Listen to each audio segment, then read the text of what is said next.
Hi friends, the bed time story में आपकी स्वागत है। आज की स्टोरी है पूस की रात। हल्कू ने आकर स्त्री से कहा, सहना आया है, लाओ जो रुपये रखे उसे दे दूं, किसी तरह गला तो छूट जाए। मुन्नी झाड़ू लगा रही थी, पीछे फिरकर बोली, 3 ही तो रुपये हैं, दे दोगे तो कंबल कहाँ से आवेगा? माघ पूस की रात में कैसे कटेगी? उससे कह दो फसल पर दे देंगे, अभी नहीं है हमारे पास। हल्कू एक क्षण अनिश्चित दशा में खड़ा रहा। पूस सिर पर आ गया है, कंबल के बिना हार में रात को वह किसी तरह नहीं जा सकता। मगर सहना मानेगा नहीं, खुड़कियाँ जमावेगा और गालियाँ देगा। बला से जाड़ी से मरेंगे, बला तो सिर से टल जाएगी। यह सोचता हुआ अपनी भारी भरकम डील लिए हुए उसके नाम से झूठ सिद्ध करता था। स्त्री के समीप आ गया और खुशजमात करके बोला, ला दे दे, गला तो छूटे, कंबल के लिए कोई दूसरा उपाय सोचूंगा। मुन्नी उसके पास से दूर हट गई और आंखें तैराती हुई बोली, कर चुके दूसरा उपाय, जरा सुनूं तो कौन सा उपाय है आपके पास? कोई खैरान तो दे देगा नहीं? कंबल ना जाने कितने बाकी है जो किसी तरह से चुकने ही नहीं आती। मैं कहती हूँ तुम क्यों नहीं खेती छोड़ देते, मर मर कर काम करो, उपज तो हो नहीं, बाकी दे दो, चलो छुट्टी हो गई। बाकी चुकाने के लिए ही हमारा जन्म हुआ है, पेट के लिए मजूरी करो, ऐसी खेती से बाज आए। मैं रुपया ना दूंगी। हल्कू उदास होकर बोला, तो क्या गाली खाऊं उनसे? मुन्नी ने तड़प कर कहा, गाली क्यों देगा, क्या उसका राज है?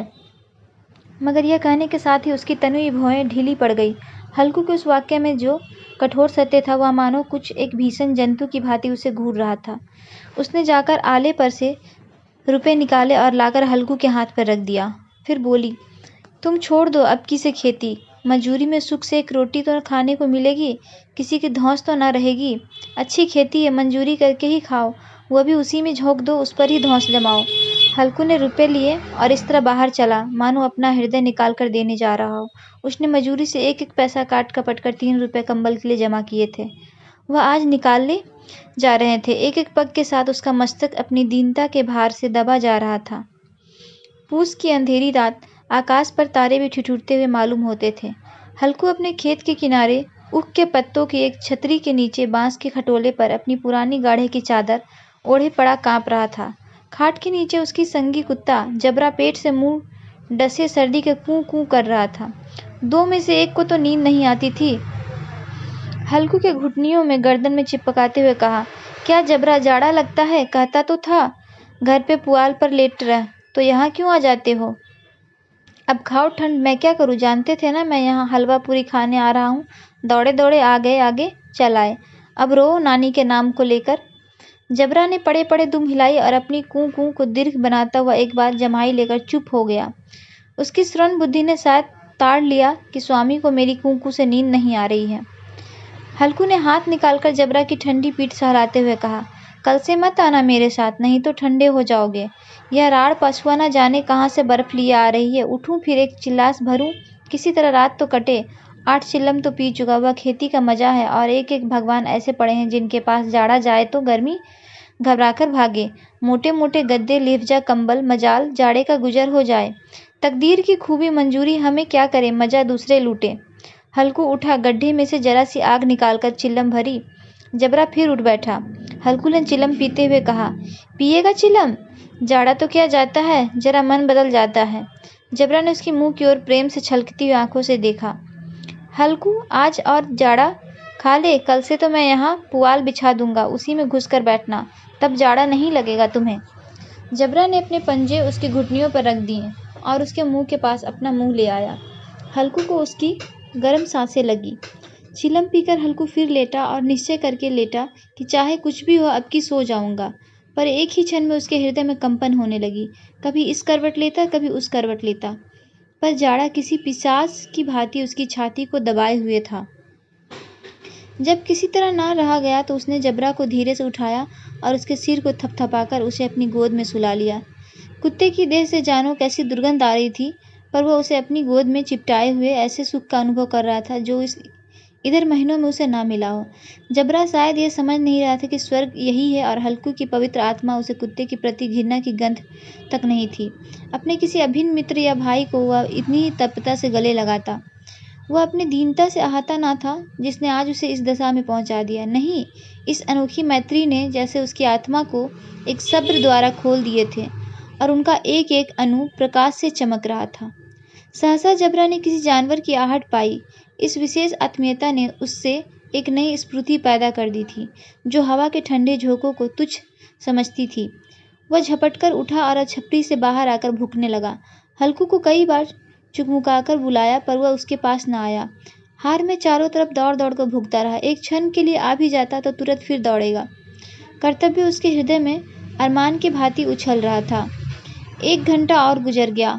रात ने शीत को हवा से धड़कना शुरू कर दिया। हल्कू उठ बैठा और दोनों घुटनों की छाती से मिलाकर सिर को उसमें छिपा लिया।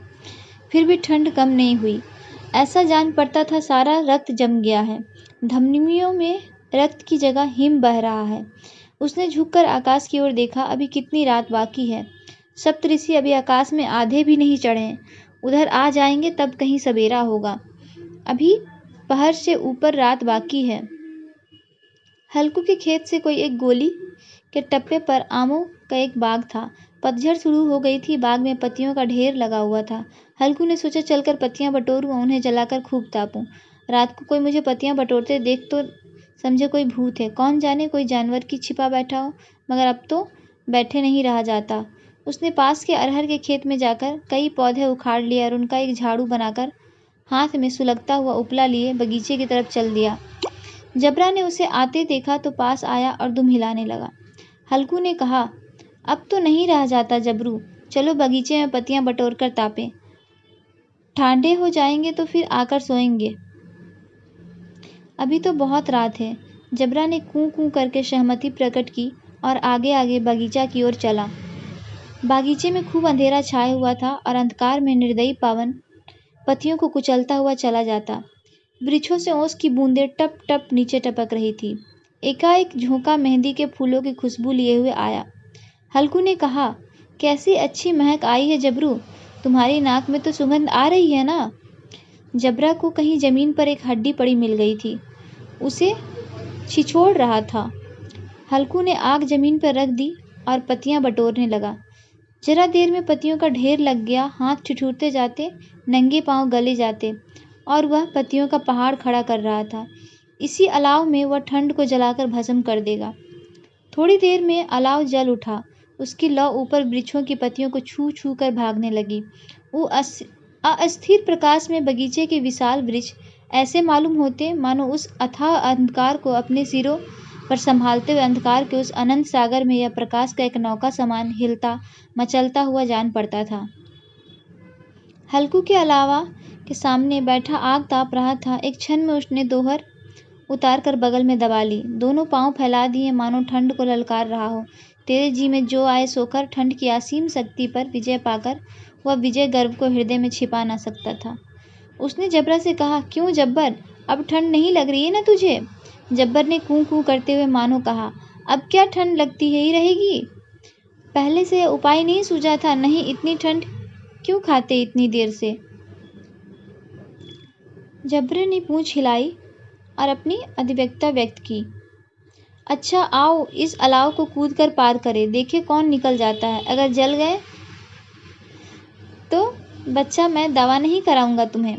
जबरा ने उस अग्नि राशि की ओर कतार नेत्रों से देखा और कहा, मुन्नी से कल कह देना, नहीं तो लड़ाई करेगी। यह कहता हुआ वह उछला और उस अलाव के ऊपर से साफ निकल गया। पैरों में जरा लपट लगी पर कोई बात नहीं थी। जबरा आग के गिद्ध घूमकर उसके पास आ खड़ा हुआ। हल्कू ने कहा, चलो चलो, इसकी सही नहीं है, ऊपर से कूद आओ। फिर भी कूदा और अलाव इस बार आ गया।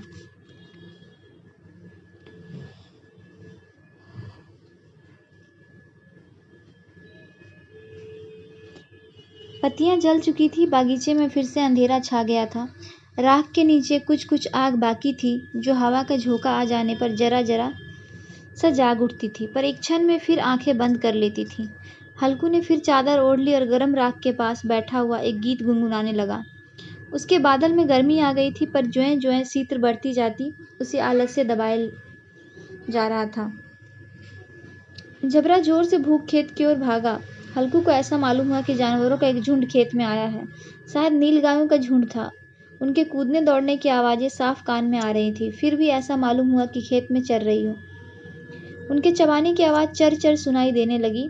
उसने दिल में कहा, नहीं, जबरा के होते हुए जानवर खेत नहीं आ सकता। नोच ही डाले। मुझे भ्रम हो रहा है कहाँ। अब तो कुछ नहीं सुनाई देता। मुझे भी कैसा धोखा हुआ है। उसने जोर से आवाज लगाई, जबरा, जबरा। जबरा भौंकता रहा, उसके पास नहीं आया। फिर खेत के चर जाने की आहट मिली। अब वह अपने को धोखा नहीं दे सका। उसे अपनी जगह से हिलना जहर लग रहा था। कैसा दंगे हुआ इस जाड़े पाले में खेत में जाना, जानवरों के पीछे दौड़ना। असह्य जान पड़ा। वह अपनी जगह से न हिला। उसने जोर से आवाज लगाई, लिहो, लिहो, लिहो, ताकि सारे जानवर खेत से भाग जाएं। जबरा फिर भूख उठा। जानवर खेत चर रहे थे। फसल तैयार है, कैसी अच्छी खेती है, पर ये दुष्ट जानवर उसका सर्वनाश किए जा रहे थे। हल्कू पक्का इरादा करके उठा और 2-3 कदम चला, पर एकाएक हवा का ऐसा ठंडा चुभने वाला बिच्छू के डंक का झोंका लगा कि वह फिर से बुझते हुए अलाव के पास आ बैठा और राख को कुरेद कर अपनी ठंड देह को गरमाने लगा।